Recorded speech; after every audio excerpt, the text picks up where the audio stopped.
So we actually have some pretty cool information right here. So this is kind of regarding like the future of Pokemon games. And the reason I'm saying that is because we're getting the Switch 2 soon, right? Like when I say soon, I probably mean like a year to 2 years.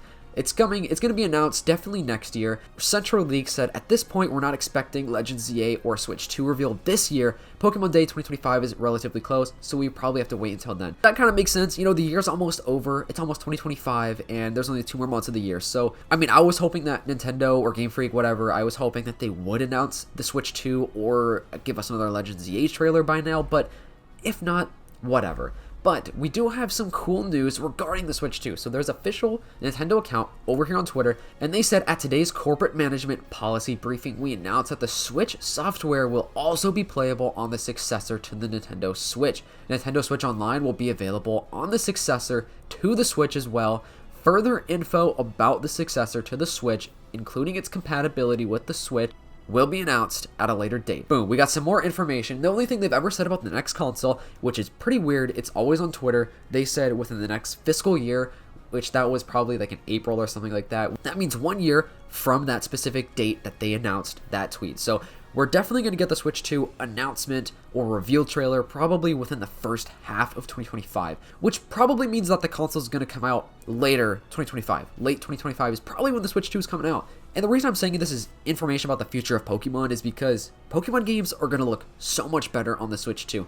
I mean, I know like Breath of the Wild was optimized in a great way so that the graphics look stunning on the Switch, which I don't know why Pokemon can't have those graphics. I don't know if it's because there's a lot more in the game than, you know, Zelda, but no secret that the Pokemon quality needs to improve, and I think it's going to on the Switch 2 because it's going to be way more powerful of a console, and I think it's going to be way more optimized for an open world Pokemon game because with the sole reasoning of it being a more powerful, more modern console. So it's reportedly going to have like the same specs, I think, as a PS4, and some people said PS4 Pro, which I don't know which one, but I feel like there's not a huge difference, honestly. But it's cool to know that the future Nintendo console is coming out and that it's going to be backwards compatible. So this means for the people that can't really afford a new console, because, you know, it's going to be like $300 to $400. That's a lot of money.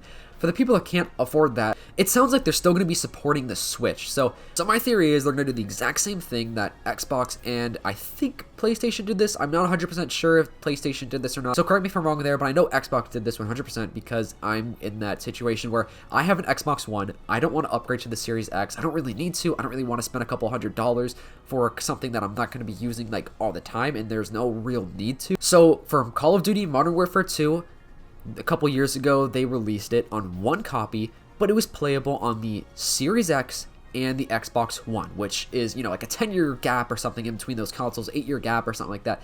So it's one copy, and the reason I'm bringing this up is because when the 3DS came out, you were able to play DS games on the 3DS, but you cannot play 3DS games on the DS. So I'm hoping that Nintendo does not do the thing where they're going to make a brand new cartridge for the Switch 2 that you can only use on the Switch 2, but you can still play Switch games on the Switch 2, Switch 1 games on the Switch 2, I guess I should say, but you cannot play those Switch 2 games on the Switch 1. You know what I mean? Like, I'm going to hope that they're going to support the Switch for a long time because it's an extremely popular console. It's like the best selling console of all time. So it would be in their best benefit to support the console for as long as possible. You know what I mean? And if that means that they just have to release the games, the future games, on one cartridge, but you could play it on both, but it would look better. The game would play and look better on the Switch successor, the Switch 2, rather than the Switch 1.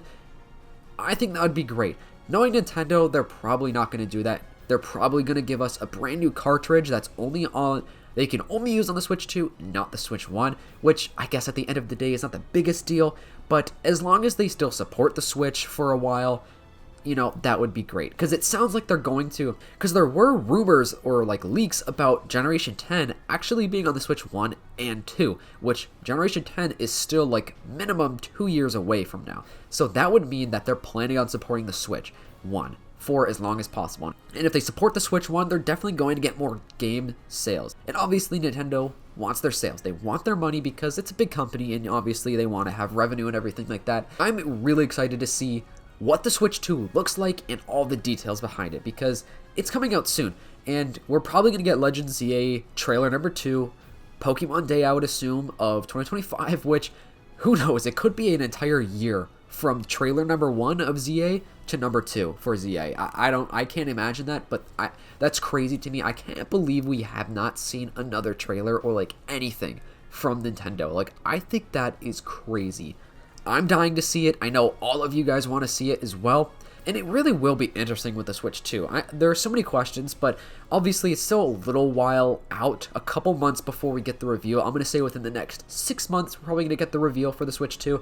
And I'm just curious, and I'm sure more leaks are going to come out in due time. Riddler Koo also has been kind of teasing a Kanto region Mega for Legend ZA. So he said Chaling, new Mega, and then Ansure Kanto, which one can only assume that means a Mega Pokemon is coming to Legend ZA, but it's from the Kanto region.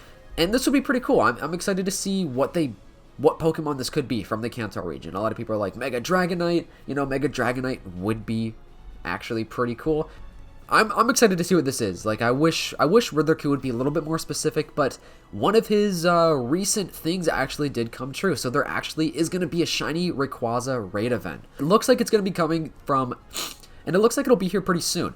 It looks like it'll be here November 15th, and it's going to last all the way up until November 29th. So that was from a couple of weeks ago. I remember a lot of people thought it was going to be like a Pokemon Conquest sequel, which would have been cool, but a lot of people also were like, yeah, it's probably just going to be a raid event, which it is, which is boring. It's definitely not as cool as like a new game or like something related to Legend ZA, but I'm definitely going to hop back on Scarlet and Violet and get this shiny Rayquaza, because shiny Rayquaza is really sick. I think it's one of the best looking shinies out there for sure. It's like such a menacing looking Pokemon, and apparently Riddler Koo also teased that like some other riddle, and it's going to be a Japanese exclusive event for Deoxys, Keldeo, and Zarude, which is cool. I guess it's a, you know, a Japanese exclusive, and I guess they're just handing out, you know, mythicals left and right. That's one thing about the Pokemon Company and Game Freak that I don't understand is like mythical Pokemon, right?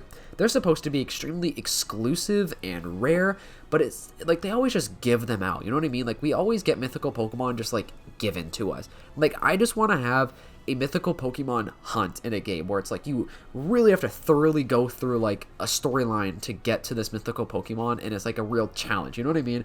I know they do sometimes, but like usually it's a pretty easy way to get a mythical Pokemon, which is a little unfortunate, to be honest. But hopefully you guys enjoyed this video. I'm personally really excited about the Switch 2 stuff, and especially in relations to like how it's going to be with the Switch 1, because I know a lot of people in my comments have been saying that they probably won't be able to get the Switch 2 for a while because it's expensive, you know what I mean?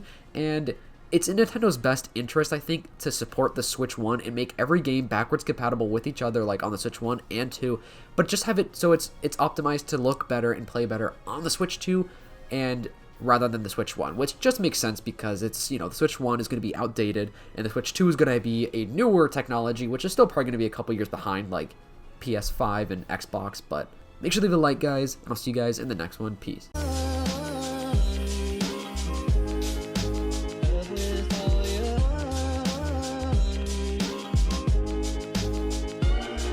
Someone